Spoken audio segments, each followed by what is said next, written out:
Hello दोस्तों, I hope कि आप सब बढ़िया होंगे। तो अगर तुम इस चैनल पर नए हो तो पहले जाके पार्ट 1 देखो। तो शुरू करने से पहले मेरी तुम लोगों से बस एक ही रिक्वेस्ट है, प्लीज इस वीडियो को बिना स्किप करे लास्ट तक देखना। तो तुम्हारा ज्यादा टाइम ना लेते हुए चलो शुरू करें। तो पिछली वीडियो में हमने देखा बुल्मा, वेजिटा और बाकी सब एक दूसरे को ढूंढ लेते हैं और थोड़ी ही देर बाद ब्रोली और केल एक दूसरे को देखते हैं और वो एक दूसरे को देखते ही रहते हैं काफी देर तक। हम देखते हैं कि ब्रोली केल की तरफ देख के स्माइल करता है और चिल्लाई ये नोटिस कर लेती है। चिल्लाई को ये बिल्कुल पसंद नहीं आता, पर वो दोनों अभी भी एक दूसरे को घूरते ही रहते हैं। और ये सब देख के चिल्लाई उन दोनों के बीच में आने लग जाती है और बोलती है मैं अभी भी यही हूँ। और तभी ब्रोली केल को बोलता है मेरा नाम ब्रोली है और तुम्हारा। और ये सुन के चिल्लाई और भी ज्यादा गुस्से में आ जाती है और बोलती है तुम्हें क्या फर्क पड़ता है कि वो कौन है। केल हर बार की तरह नर्वस होती है और खुद को ही मन मन में बोलती है कम ऑन केल, तुम ही कर सकती हो। केल थोड़ा टाइम लेके बोलती है मैं केल हूँ। और चिल्लाई अभी भी उनके ऊपर चिल्ला रही होती है और बोलती है तुम कितनी देर और मुझे ऐसे ही इग्नोर करोगे। और अचानक से ही केल नर्वस होना बंद कर देती है और बुल्मा की बात का जवाब देते हुए बोलती है ठीक है मैं तुम्हारे साथ चलूंगी, वैसे भी मेरे पास इससे ज्यादा कुछ खास करने को काम है नहीं। और बुल्मा केल की बात सुन के खुश हो जाती है और बोलती है ये थैंक्स केल। केल बोलती है अगर तुम चाहो तो हम सब डाउनटाउन घूमने जा सकते हैं। और वो दोनों अभी भी एक दूसरे को ही देख रहे होते हैं और थोड़ी ही देर बाद वो सब वहाँ से जाने लग जाते हैं। केल उन्हें मेले में लेके जा रही होती है। वेजिटा बोलता है ये क्या मुसीबत है, मुझे राइड पसंद नहीं। बुल्मा बोलती है कम ऑन वेजिटा, तुम्हें मजा आएगा, मुझ पे भरोसा रखो। वेजिटा की बात सुन के चिल्लाई पीछे से गुस्से में बोलती है चलो भी अब चलो, जैसा कि केल ने कहा हमारे पास इससे बढ़िया करने को कुछ है ही नहीं। चिल्लाई की बात सुन के बुल्मा, वेजिटा, ब्रोली, लीमो सब चिल्लाई की तरफ देखने लग जाते हैं। चिल्लाई बोलती है मुझे नहीं लगता हमें भी वहाँ बुलाया गया है लीमो, है ना लीमो। ब्रोली चिल्लाई की बात सुन के बोलता है क्या हुआ तुम्हें। चिल्लाई मुंह फुला के बोलती है कुछ नहीं। और ब्रोली समझ जाता है कि चिल्लाई उससे नाराज है, वो चिल्लाई को मनाने लग जाता है। ब्रोली बोलता है चिल्लाई तुम आ रही हो ना। और ये देख के चिल्लाई और भी ज्यादा मुंह फुला लेती है और ब्रोली उसके मुंह पे उंगली मार के उसकी हवा को निकाल रहा होता है। ब्रोली बोलता है अब मान भी जाओ। और फाइनली चिल्लाई मान जाती है, बोलती है ठीक है। और थोड़ी देर बाद वो सब वहाँ पहुँच जाते हैं। केल बोलती है हम पहुँच गए। और ये सुन के जय को थोड़ा सा शौक हो जाता है और बोलता है क्या इतनी जल्दी, हमें बस 30 सेकंड हुए चलते हुए। ब्रोली बोलता है ये कितनी सुंदर है। केल बोलती है हाँ। जय को आसपास हर जगह नजर मारता है और बोलता है मुझे लगा था यहाँ कुछ बढ़िया होगा। चिल्लाई बोलती है मुझे भी। केल बोलती है तुम्हें पता होगा ये जगह काफी छोटी है। और तभी ब्रोली केल के पास आता है और बोलता है बढ़िया, और जब हमने ये सब देख लिया है तो अब हमें आगे क्या करना है। केल थोड़ा सा शर्माते हुए बोलती है तुम्हें नहीं लगता हमें पास जाके देखना चाहिए। चिल्लाई बोलती है वहाँ अंदर ऐसा करने को क्या है, क्या वहाँ दुकान है। और ये बोलते हुए चिल्लाई सोच रही होती है कि जब तक ये सब खत्म हो ये हमारी गाइड ना रहे। केल बोलती है बिल्कुल है, तुम चिल्लाई हो, मैंने तुम्हें सही पहचाना ना। और चिल्लाई ये सुन के शोक करने लग जाती है और बोलती है बिल्कुल। ये वो पीछे से बोलता है कसम से ये लड़की नहीं सुधरेगी, कोई इसकी मदद करो। और ऐसे ही बात करते करते वो सब लोग नीचे आ जाते हैं। ब्रोली इतने सारे लोगों को एक साथ देख के काफी हैरान हो रहा होता है और बोलता है ये देखो इतने सारे लोग एक साथ और ये सब अपना अपना काम कर रहे हैं। ब्रोली की बात सुन के केल थोड़ी सी कंफ्यूज हो जाती है और ब्रोली से पूछती है तुम आखिरकार कहाँ से आए हो, मेरा मतलब है कि तुम्हारे प्लेनेट पे चीजें कैसी हैं। ब्रोली बोलता है सच बताऊं तो मैंने आज तक शिकार के अलावा कुछ नहीं करा और जिस प्लेनेट पे मैं रहता हूँ वहाँ लोग नहीं है, वहाँ कुछ करने को भी नहीं है, पर वहाँ पे चिल्लाई है और मैं इसे प्यार करता हूँ।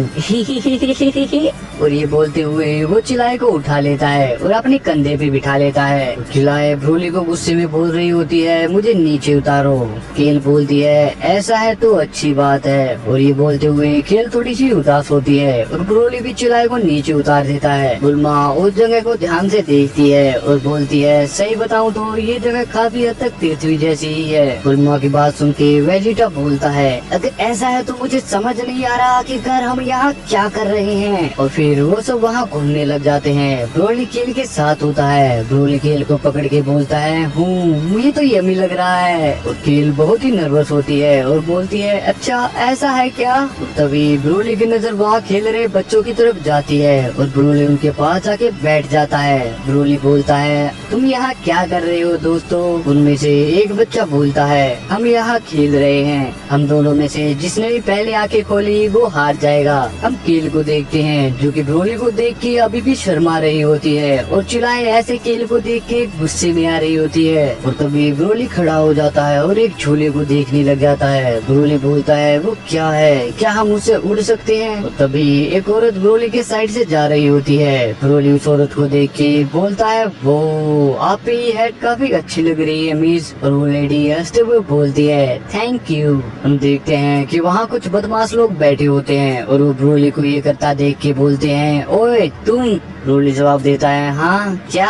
और उनमें से एक बंदा थोड़ा रूडली बोलता है, क्या तुम्हें दिखाई नहीं देता तुम हमारे इलाके में हो मुसलमान। और उनमें से दूसरा बंदा बोलता है, तुम हमारा फेम छीन रहे हो और हमारी औरतें भी। उन तीनों की बात सुन के बुल्मा को गुस्सा आ जाता है। वो उनके पास जाती है और उन्हें थप्पड़ मारती है। बुल्मा चिल्ला के बोलती है, तुम्हें लगता है तुम्हें औरतों को ऐसे ट्रीट करना चाहिए, यहाँ से भाग जाओ जल्दी वरना। और बुल्मा की बात सुन के वो सब वहाँ से भागने लग जाते हैं और बोलते हैं, जी हाँ मैडम हमें माफ कर दो। और चिल्लाए बुल्मा की तारीफ करते हुए बोलती है, तुमने बिल्कुल सही कहा बुल्मा। बुल्मा बोलती है, इन जैसे छोटे घटिया लोग मुझे बिल्कुल पसंद नहीं है। इन्हें देख के मुझे गुस्सा आता है। लगता है कि इससे फर्क नहीं पड़ता तुम कहाँ हो, तुम किसी भी यूनिवर्स में हो, ऐसे लोग तुम्हें मिल ही जाते हैं। हालांकि ब्रोली को लेके उन्होंने काफी हद तक सही कहा था। चिल्लाए ब्रोली को बोलती है, तुम्हें बिना शर्ट के नहीं घूमना चाहिए, ये अच्छा नहीं लगता।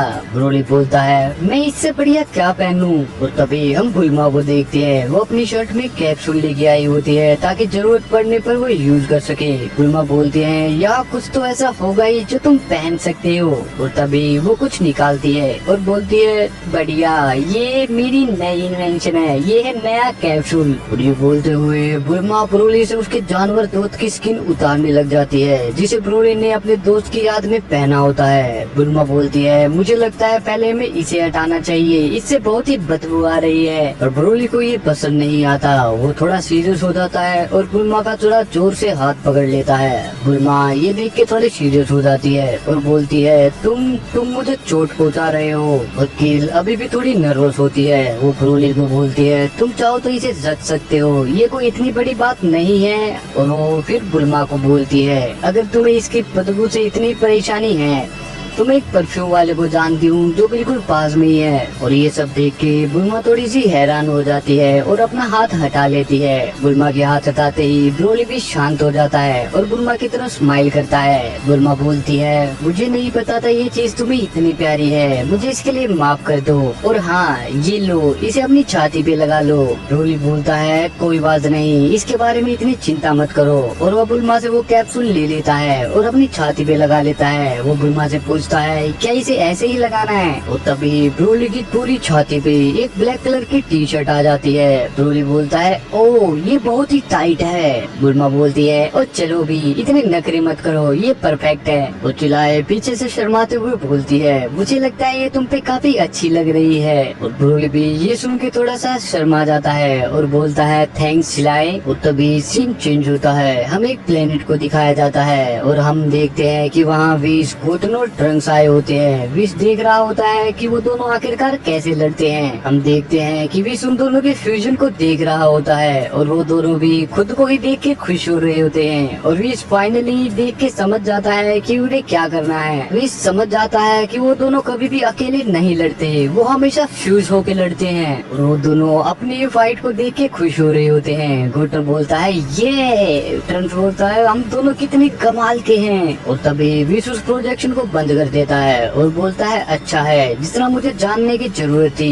मैं उतना जान चुका हूँ। और तभी ट्रंक्स और गोटन एक साथ बोलते हैं आखिरकार हम दोनों अब ट्रेनिंग शुरू करने वाले हैं। और ये बोलते हुए वो दोनों फ्यूज होने के लिए रेडी हो रहे होते हैं। और तभी वी हंसते हुए बोलता है आज से तुम्हारा फ्यूजन करना मैं पूरी तरीके से बंद करता हूँ। और ये सुन के वो दोनों शॉक हो जाते हैं और अपना फ्यूजन डांस को बीच में ही रोक देते हैं। विस अपनी बात को कंटिन्यू करते हुए बोलता है मैं तुम्हें समझाता हूँ मेरे बोलने का क्या मतलब है। तुम्हारा गोल है कि तुम गोटन्स की पावर को पूरी तरीके से मैक्सिमम लेवल पे लेके जाना चाहते हो, और अगर ऐसा नहीं तो उसके कम से कम फुल पोटेंशियल के पास जाना चाहते हो। और ऐसा करने के लिए 3 स्टेप है। पहली चीज है कि तुम्हें अपने खुद को अंदर वाले खुद के साथ एक होना होगा। और अगर मैं सिंपल शब्दों में बताऊं तो तुम्हें अपनी पूरी ताकत को एक ही बार में बाहर निकालना सीखना होगा, फिजिकली या कैसे भी। और ऐसा करने के लिए तुम अपनी कमजोरियां, अपनी फीलिंग्स, अपने अंदर के राक्षस का सामना करना होगा। ट्रंक्स और गोटन विस की बात बहुत ही ध्यान से सुन रहे होते हैं और विस अपनी ताकत से एक चीज बनाता है और बोलता है ये तुम्हारी पहली एक्सरसाइज के लिए। और ये जो डिवाइस तुम अपने सामने देख रहे हो इसके बीच में एक बॉल है और इसके ऊपर एक लाइट है जो कि लाल और हरे रंग की है। तुम इसकी किसी भी एक साइड पे मारोगे तो रेड लाइट आएगी और विस उन्हें मार के दिखाता है।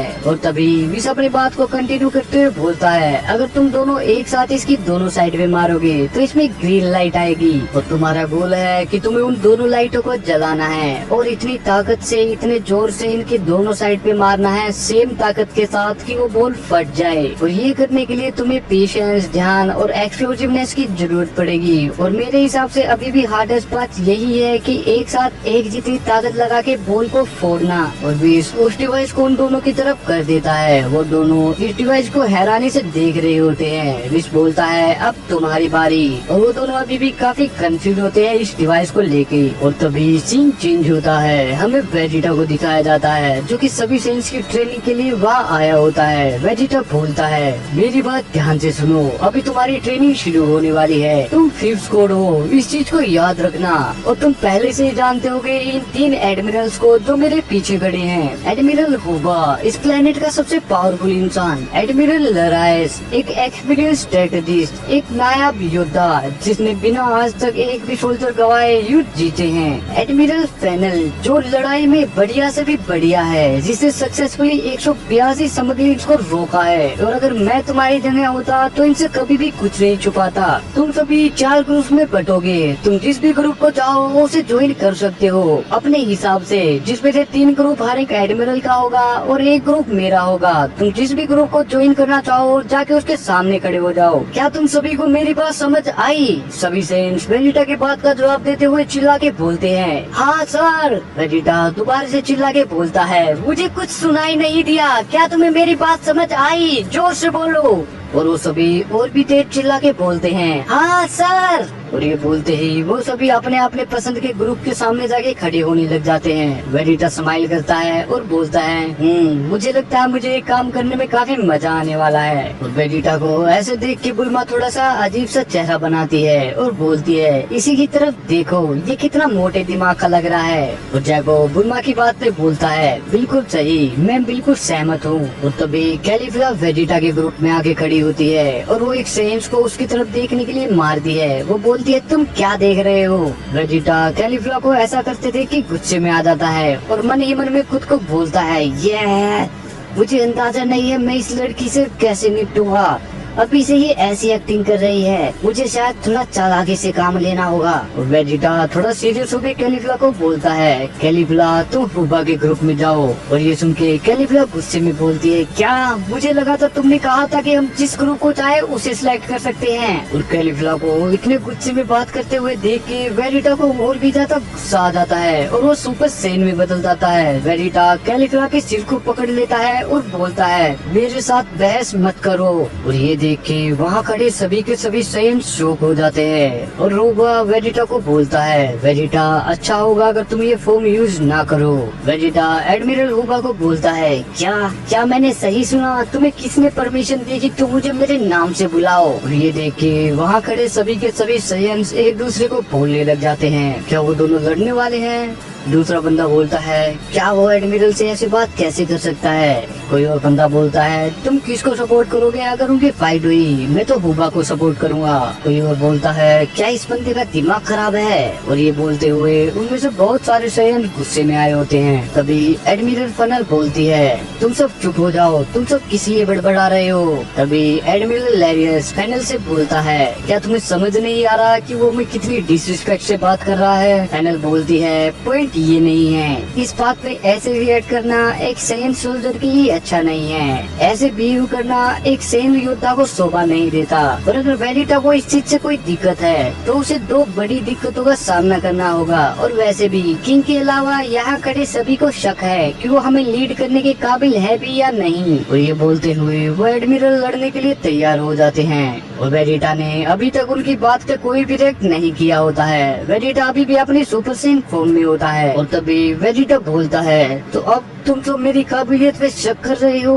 और तभी वेजिटा मुड़ के उन सभी को देखता है और वो सभी वेजिटा को घूर रहे होते हैं। वेजिटा सोचता है वो सभी मेरी तरफ ऐसे क्यों देख रहे हैं। और तभी वो तीनों ही एडमिरल अपने फाइटिंग पोजीशन में आ जाते हैं। और तभी काबा बीच में आता है और बोलता है सभी लोग शांत हो जाओ, हम इसे सुलझा लेंगे। और केल भी काबा के पास सुन के बोलती है काबा सही कह रहा है, उसकी बात सुनो। पर अब काफी देर हो चुकी है, वेजिटा का गुस्सा बहुत ही ज्यादा बढ़ चुका है। वेजिटा बोलता है चुप हो जाओ, तुम शायद भूल चुके हो तुम किससे बात कर रहे हो। वेजिटा इतने ज्यादा गुस्से में होता है कि उसके चारों ओर भयंकर ओरा आ चुका है। वेजिटा की ताकत धीरे धीरे बढ़ रही होती है। और तभी वेजिटा पावर अप करने लग जाता है और बोलता है मैं हूँ वेजिटा। हम देखते हैं कि वेजिटा सुपर सैयन ब्लू में ट्रांसफॉर्म हो चुका है और सभी को बोलता है आ जाओ। तो तुम्हें क्या लगता है वेजिटा इनके साथ क्या करने वाला है, कमेंट में बताओ। इसी के साथ हमारा चैप्टर 5 यही खत्म होता है। नेक्स्ट वीडियो हम चैप्टर 6 स्टार्ट करेंगे। तो अगर तुम्हें वीडियो पसंद आई हो तो भाई प्लीज इस चैनल को सब्सक्राइब करके इस वीडियो को अपने दोस्तों के पास जरूर शेयर करना। तो आज के लिए बस इतना ही, मिलते हैं अगली वीडियो में, तब तक के लिए अपना ध्यान रखिए।